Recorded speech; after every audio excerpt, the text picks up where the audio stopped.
Sometimes I feel like the success is really just doing it. It doesn't matter how it turns out. It doesn't matter if people loved it or if people hated it or if you had a good time or a bad time. Sometimes the most successful thing that can happen is that you did it and that you got through it. Filmmaker Magazine presents Back to One with Peter Rinaldi. John Gallagher Jr. is an actor. He sat down with me at the Roxy Theater in Tribeca to talk about the work. You've landed the role. You're alone with the script for the first time. Is there a typical thing you do to begin your preparation process? It's funny. I didn't go to school for this, and I've never really taken an acting class other than like when I was a teenager. I took like a kind of crash course in commercial work, and voice work and stuff like that. But I don't. I'm unfamiliar with like any particular method, and so it's been a lot of learning as I go and a lot of learning on the job. Mostly what I just try to do every time, because the overall process I think shifts from job to job, is just try to spend some time with the script, read it a couple times, dig into the scenes that I'm in, and try to figure out just what this person that I'm playing is trying to get at and what they're after and what they want, and kind of let that be the first pull.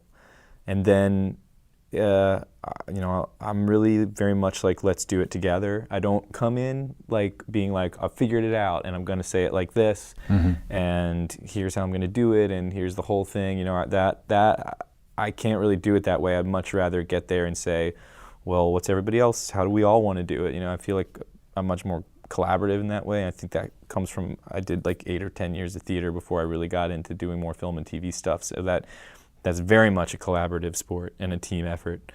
And I look to the director very often to be the leader and to kind of be the tone setter and to kind of say, here's how we're doing this one. And because they're all a little bit different, every project, I don't ever want to get ahead of myself. So I just kind of, I do a little bit of work, but I'm not like crazy research junkie. I like to get into it if it's a subject I'm unfamiliar with. If I'm playing somebody that has a job that's very different from mine, then I'll definitely get kind of into that. But I don't do a ton of stuff before it's time to start talking to everybody and getting into the more collaborative part of the process. So it sounds like rehearsal is not a scary word for you like it is for a lot of other film actors. I mean, you coming from the theater, you're already, rehearsal is a friend. Oh yeah, definitely. It's absolutely, and it's vital. It's a total necessity when you're doing a play.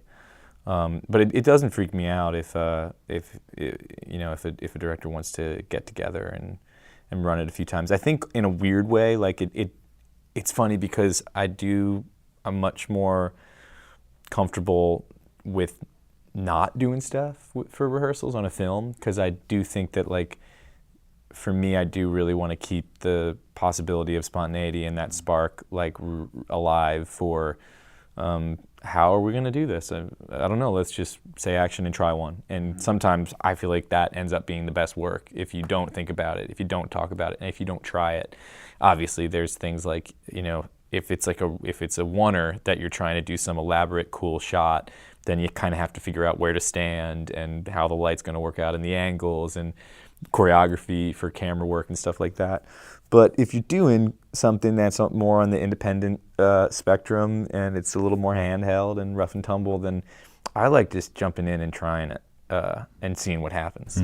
Sometimes I feel like that usually tends to be the closest stuff to the truth. And what about if you're feeling like that and there's somebody that wants to do the opposite, like wants to feel it out and do it out?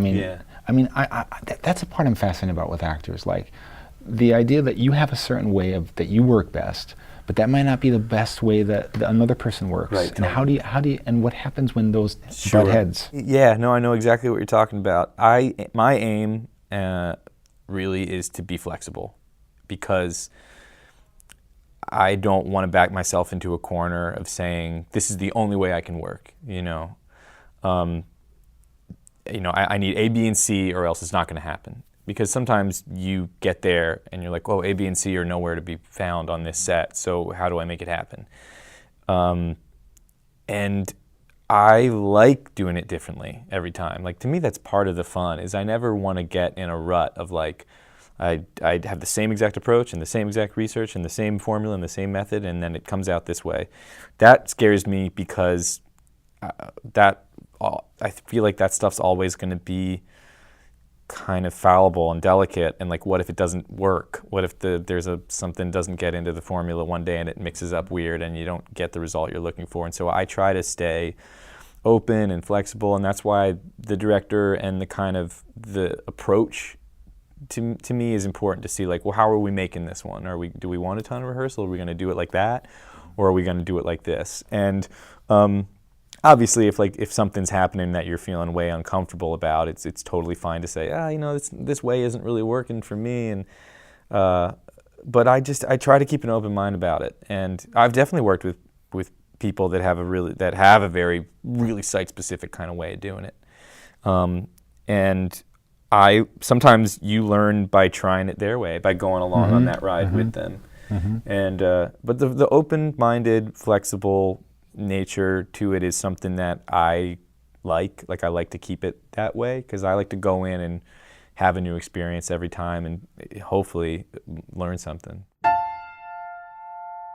I've been doing this I started pretty young. I've been doing this for 20 years almost. I did my first play in New York when I was 15 years old, and then I just did plays. I realized from when I was really young that I wanted to be an actor. I was obsessed with movies, and I had trouble concentrating in school, and I got really into doing local plays in my hometown of Wilmington, Delaware, and it's a cliche thing to say, but it's cliche for a reason. I did feel like, the bug, like I got bit, and I was just like, well, I just knew that I wanted to have a creative career. I wanted to be involved in the arts. I thought, well, maybe I'll just aim for any of it. I'll start writing songs because I love music, and music was a big part of my upbringing, and so was doing plays and watching movies, and started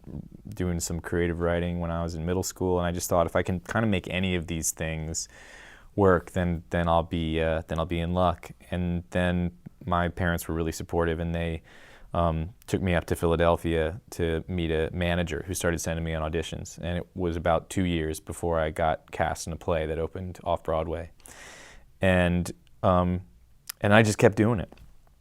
And the musical thing is really funny because I've only ever done 2 musicals, and so at this point I've done more regular plays, straight plays, and more film and more television than I have musical theater. But the musicals that I did made a splash, right. And I haven't done one in 8 years, and it's funny because I feel like there's still when I'll travel and meet people, and there's still kind of a notion that it's like, oh, you're a musical theater guy, and it's like, well, before I did Spring Awakening, which was the first musical that I did, and it was kind of a big zeitgeisty thing when it happened, but I had never done a musical before. I had never really aspired to do one. I loved them. I mean, I was obsessed with musicals when I was a kid, and my mom showed me the movie of West Side Story when I was a little boy, and it blew my mind. And I saw the first touring company of Rent when I was 14, and I just thought, oh my gosh, if I could do something like that one day.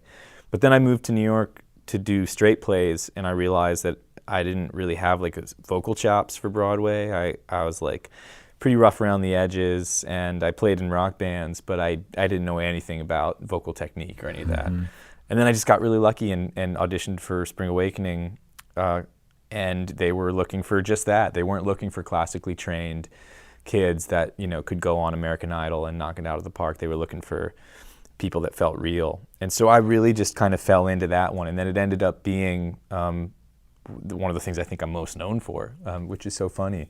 And I love it. But I don't know. I kind of approach it all from the same place. Like, whether it's you know, a small role on a TV thing or a film or an indie film or a big film or a straight play or a musical. It's all just about storytelling and like, well, what story are we telling here, and what does this person want, and what are we getting at, and then take it from there, and make sure that even if it's a musical, that it's kind of like I'm treating the role like I would any role. It just so happens that this person also breaks into song from time to time. I'd like to talk about 2 productions that you were involved with, and I would like you to tell me, just from an actor's point of view, how these productions fed your inner actor. Long Day's Journey into Night and Jerusalem. Oh yeah. And the people you were acting with in those plays. Yeah. Those are 2, seems like huge opportunities to grow. Yeah, absolutely. The 2, I'm not joking, not kidding around here, not making it up. I think the 2 most exciting offers, you know, when you finally get that email or that phone call that says, oh, you've been offered the role. I think the 2 times that I've been the most excited as an actor were for these 2 shows, was for Jerusalem and Long Days. And I was doing my second musical, American Idiot, on Broadway, and I had gotten that part because Spring Awakening had been a big success. And Michael Mayer, a dear friend and director who I worked on Spring Awakening with, offered me the part in American Idiot, and so I did that show, of course, because I loved Green Day and I wanted to work with Michael again. But it was hard. It was really hard, and it was really physical, and it was really vocally challenging, and it was hard to kind of get it up for the show every night because it was a 95-minute show with no intermission. It was a sung-through rock opera. I was on stage for the first 4 songs without a break. The second song is 9.5 minutes. And it was also challenging. It was out of my vocal range, so I had to go to take these vocal classes with an incredible vocal coach here in New York named Liz Kaplan. And I couldn't have sung the show without her help. She really got me to a place where I could do that show 8 times a week. But I'd been doing it from March to the fall, and I was getting pretty tired and pretty busted. And my agent sent me the script of this play, Jerusalem, and she said, oh, this is a Royal Court production from London that moved to the West End, and now it's such a big hit there, and they're bringing it to New York. And of course, it stars the one and only Mark Rylance. And I had been familiar a little bit with Jez Butterworth's work, the playwright, and I knew that Ian Rickson, the director, was a super exciting and, a director of high esteem and acclaim from London. And so I read the script. It's a 3-act play. It's pretty long, and I just tore through it. I read it in one setting, and I was bowled over. I thought it was one of the finest pieces of writing I had ever come across. And I wrote back, and I was like, yes, like, give me I want to get in the door. I'll audition, whatever it takes. Like, I love this so much. And also the idea of doing an ensemble part in a play, in a straight play, after doing a really intense musical for a while was so appealing. Yeah. And then of course, just the stars and stripes of working with someone like Mark Rylance and Ian Rickson and Jez Butterworth, and to be part of a Royal Court production. They were bringing most of the cast to New York, but a few of the actors couldn't do it.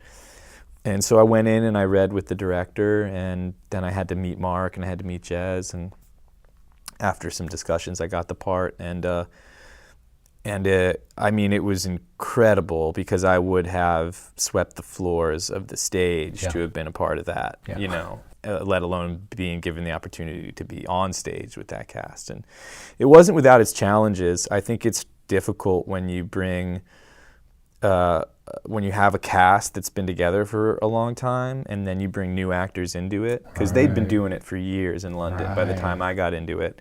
And I think it's also difficult, the English American, that transfer doesn't always happen so easily, and it's not always easy to just plug an actor into a play that takes place somewhere that they're not from. And I had to, learn the dialect and the accent, and I was working with actual English actors, and there was a little bit of a fraternity there that I never was able to be to get into just because of where I'm from. I think that if they had their druthers, I think they would have really preferred to bring a totally English company over to Broadway to really be like, here is our English play, without the kind of distraction of and by the way, there's an American actor on stage doing an English accent. So that, was kind of tough, and that took some getting used to, and it's funny because sometimes you get a call and it's like, this is the best news that I'm going to do this play, and what I've learned is to kind of keep it really neutral, curb your expectation, and just go into it ready to do the work, because it might not always be a walk in the park, and it might not be the best, like most positive experience on paper, but if you learn something and if you feel like you got to be part of something special, then that's just, that's one of the best things that can ever happen, and there are two things that I feel like, if I have a family one day, and I have lucky enough to have, some grandchildren, I feel like I'll, those are some of the things that I'll tell them about, was like doing that play. And by the same token, like Long Day's Journey Tonight is my favorite play, and Edmund had long been a dream role, and I was thinking, oh man, they're not going to do it anytime soon, and if they do, they'll probably cast somebody really famous, and I don't think I'm even really right for the part. I'm probably too old now, and then I don't get a ton of straight offers for stuff, which is fine by me. Sometimes I'd rather go in and prove that I can that I can do it before I get like asked to do something. But they asked me to do Long Days for the Roundabout Theater Company on Broadway. And I thought I was dreaming. I mean, I couldn't believe it. And it was the same thing. I remember where I was when I got the Jerusalem offer.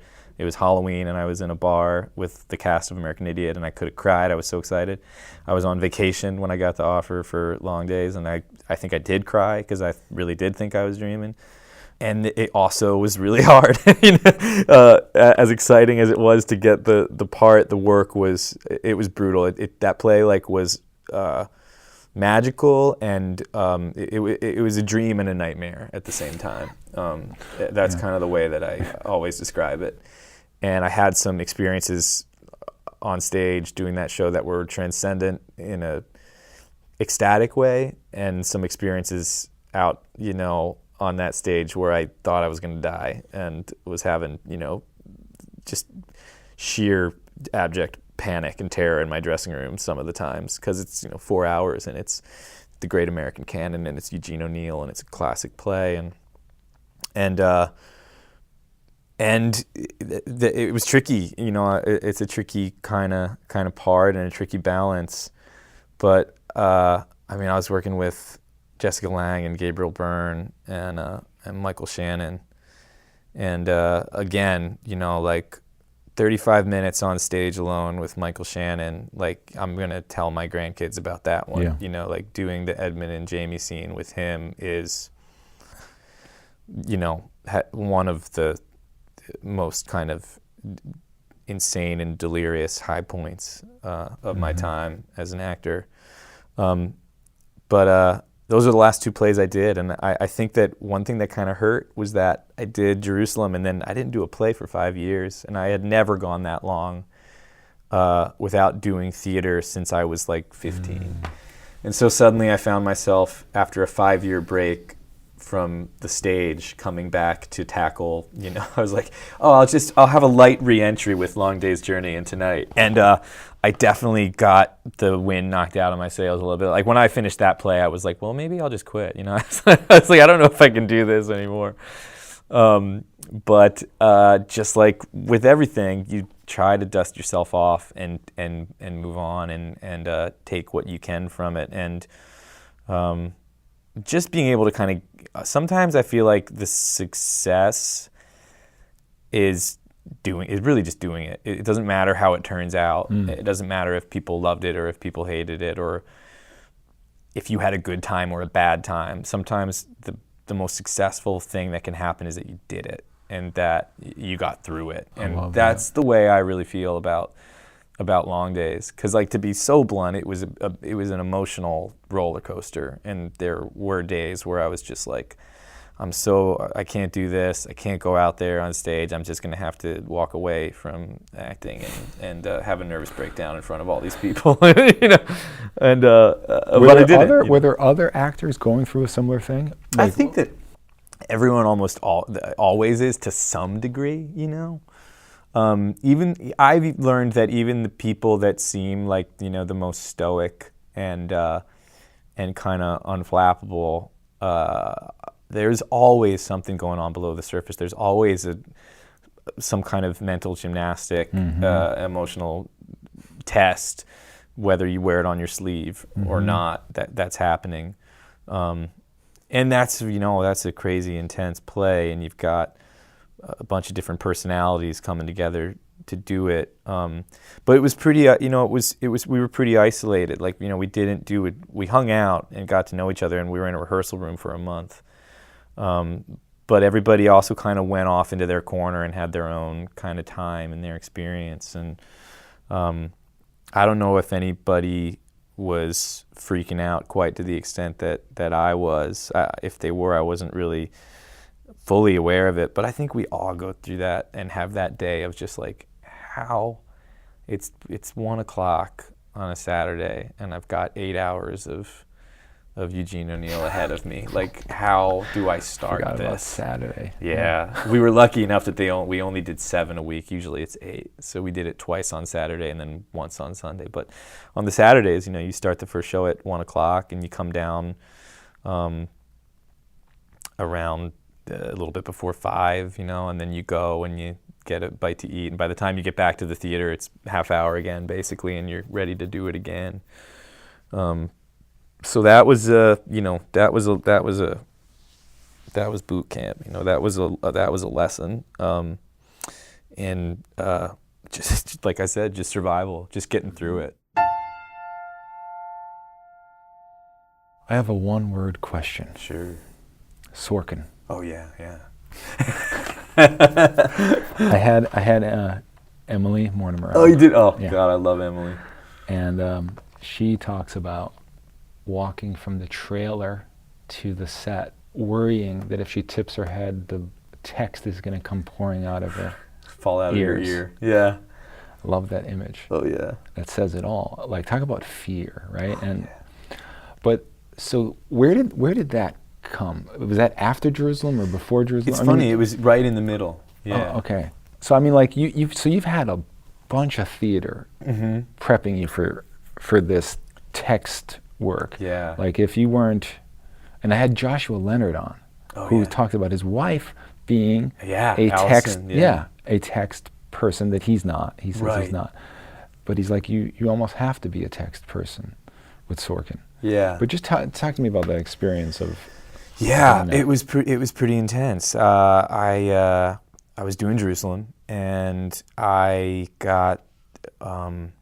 I think I actually kind of went after that one because I saw like a press release that was like, you know, cast is coming together for Aaron Sorkin's new HBO drama, and I emailed my agent and I said, okay, is there a script out there that maybe I would love to read it. I mean, that's so cool that Aaron's coming back to TV, and my agent sent me the script and I read it and I saw that Emily had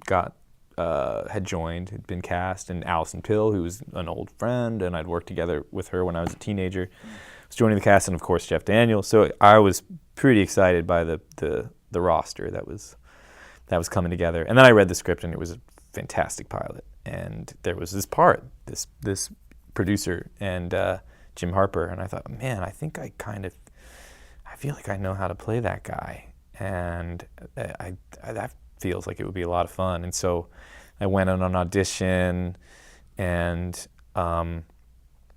it went really well, and they came back and offered me a screen test for the part, and we had to kind of work out some of the details because I was doing the play, and is it one of those things of do you leave the play or do you try to get out of it for a minute and then come back? And there was a lot of back and forth about that before I went in for the screen test.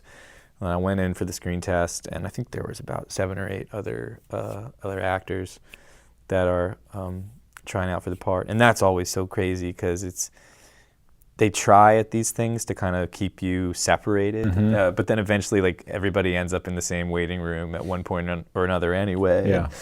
And you know some of these people. Yeah, and you run into some people, and then it's like everyone's kind of trying to pretend that we're not all doing the same thing. And it's very awkward and, of course, very strange, and but humbling, because you look around and you're like, well, I actually don't know if I don't know if I'm the right guy for that.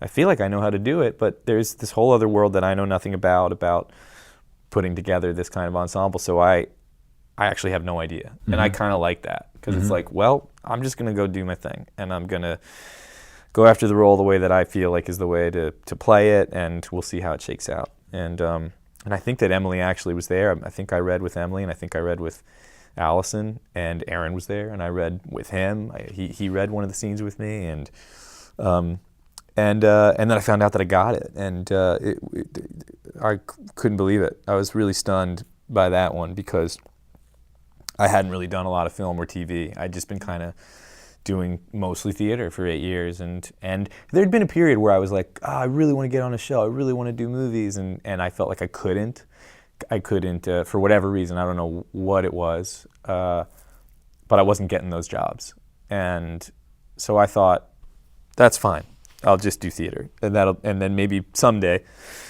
years down the road, I'll start doing more camera work.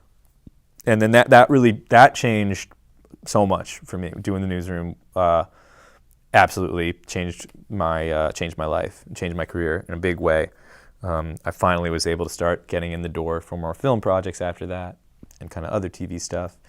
And again, it really whips you into shape. I remember getting there early on for one of the first table reads, and Aaron Sorkin just saying, I have two things to tell you, really. Just learn your lines and really learn them. Show up with them learned.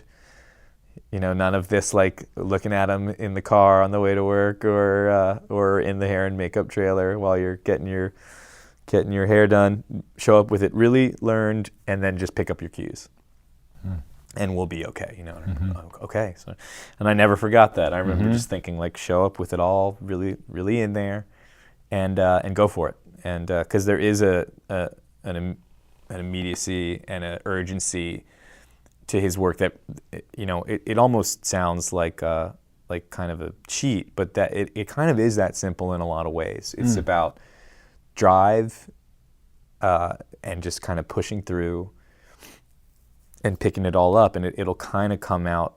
It'll kind of come out right, and it's musical. Like, it is. People talk about his writing a lot and compare it to music, and that's absolutely right, because they are these kind of pieces of music, and that's so interesting, because now that I'm thinking about it, it's like when you say cue, it's like if you don't hit the cymbal, say that line at that moment, like the joke is gone. Absolutely. And it's so right on. Yeah. And then it's funny in a way that a lot of things aren't, because of that. And if everybody is in tune, which it seems like they really were with that. It is. It really is. I definitely liken it to a band or a music ensemble, and that the timing really does matter. Yeah. And there's a thing to doing errands. It's a thing. I've said this before. I've used this analogy before, but it's a little bit like saying Aaron's dialogue is kind of like, it's his calling card, and so you get to kind of like, it's a little bit like if you love guitar and you show up to like band practice and someone's like, hey, like, here's Keith Richards' guitar, you're gonna get to play this. It's like, okay, wow, I'm crazy. I hope I can make it work and do it justice. That's a little bit of like showing up to a set and saying, you get to say Aaron Sorkin dialogue, all day. It's like, oh, okay, like, in the sense that it's a magical thing, but like there's no guarantee that you'll be magical doing it. You kind of have to pick it up and also do a lot of work on it. But that, if you're lucky, it will kind of sing for you, because it exists on its own as this kind of amazing thing. Yeah. And I think a big part of it is who you're working with, and that was a beautiful ensemble, and we all vibed, and everybody kind of stayed in tune, and doing some of those those rapid fire scenes with each other is like you almost hit this weird kind of like a runner's high, you know, where if you've done it a few times and you're just kind of in the zone, it almost happens without you even feeling like you're lifting a muscle, you know. Yeah, it's my therapy show now for the Trump time. Yeah. Like I put that on. Oh, now. I get that. Yeah, absolutely. It's so calming. Everybody I run into that likes that show is like, man, you know, we need it more than ever. I wish they'd bring it back. Let's talk about the Miseducation of Cameron Post. Yeah. I love the last scene you're in, but I didn't realize how much I loved it until I realized that it was the last time we were going to see you. Right, yeah. And then I retroactively was thinking about your performance in that moment, and I hope I'm not. I mean, I'll edit this part out if I think that this is like ruining it. But knowing that they're leaving. Yeah. And you know, it made me feel like he was. It's one of those things where you probably weren't thinking this, but because it made me think of it. I think there's something that was in your performance mystically that made me. It was almost like he was like, "Take me with you." Sure. Yeah. No, that's fair. Yeah. You know, I mean, and I loved the time and space that scene seemed to give the actors. Yeah. That one's a really good example because it really was our director, Desiree Akhavan, who adapted the script from a book with her co-writer and producing partner, Cecilia. And we only did a couple takes, and we didn't really rehearse it. We just kind of mapped out what it was going to be, and then they decided that they just were going to do it with one shot and not do any coverage. And the space I think that you're feeling is that, you know, it was supposed to be a pretty quick, short scene.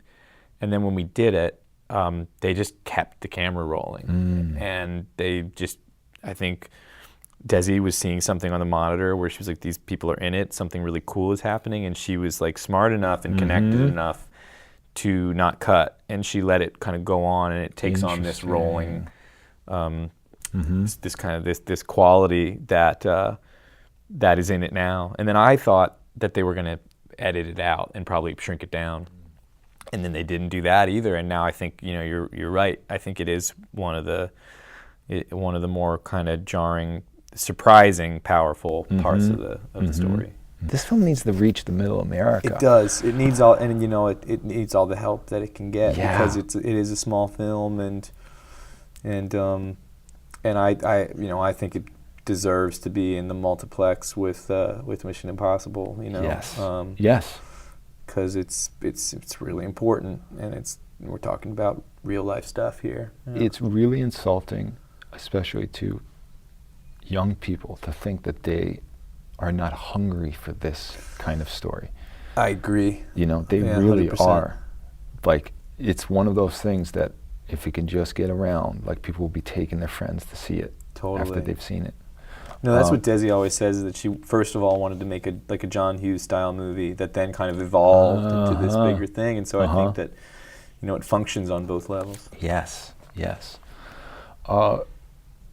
What are your hopes and worries for you as an actor in this business? I mean, right now my worry, it's funny because you spend a lot of time worrying about like your status and, oh, I'm not progressing enough into bigger projects, or I'm not getting enough attention. I feel like that's a young kind of early thing that I certainly went through. And now I think honestly, like my biggest worry is that I'll stop enjoying things. And I just think that that's a part of life, of getting older and just kind of feeling the weight and reality of things, is that I'll start, through almost no fault of my own, taking things for granted or not having fun with the work. And so my big worry and fear these days is that I'll stop liking it, you know, and then I start, you know, kind of realizing like, right, like that's just kind of that's a little bit of life. Like that's this kind of malaise that can set in, and you have to kind of be vigilant to combat that in a way and find ways to have fun and be challenged. And so that's kind of made me just realize that I really it's such a typical kind of actory thing to say, but for me it's really true, is that I'm not interested in anything that doesn't really get me excited. I only really want to do stuff that I really, really want to do, and that's coming from an absolute, place of privilege. And for the time being, I've been able to be pretty picky and pretty choosy. I mean, talk to me in a couple of years, it might all change. So that's kind of a jumbled answer for the worry, and then the hope is almost like the flip side of the same thing. It's just that I hope that I can keep learning and keep having fun. And keep stretching. Yeah, just keep enjoying this thing that I, mostly if I've got my head on right on any given day, I cannot believe I get to do it. It starts to feel a little bit like a job sometimes if you're not being careful, but then I just really try to go back to being like, well, think about what would kid you think if they saw you now? And that is always a nice, healthy dose of perspective to think of it that way. John Gallagher Jr., thank you. You're so welcome, man. Thank you for having me. It's great really to talk to you. I appreciate this. I really appreciate you having me on. I really do. Back to One is a production of Filmmaker Magazine, which is a publication of IFP, the Independent Filmmaker Project.